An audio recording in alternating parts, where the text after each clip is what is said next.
ناس كتير طلعت هاجمني ان انا بدافع عن كرولوس حشمت لبيب صاحب محلات كوكو اند اس، وناس كتير بتقولي ده حرامي وسرق التابلتات، وانتي ايه دليلك انك طلعت تدافع عنه؟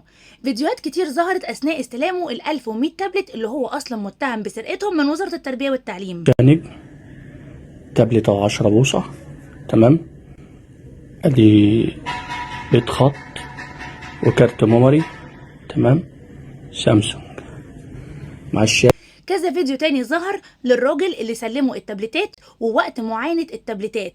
كوكو الست شهور اللي فاتت اللي كان قاعدهم في الصين هو ما كانش هربان من العدالة، بالعكس كان بيحاول يشوف حل، ولما ما لقاش حل قرر يرجع بنفسه ويثبت للكل ان هو بريء بدليل الفيديوهات اللي معاه. يعني هما برئوا التاجر اللي اشترى اول واحد وبرئوا التاجر التاني اللي سلم كوكو اند اس. ليه كوكو اند اس الوحيد هو اللي يلبس الموضوع؟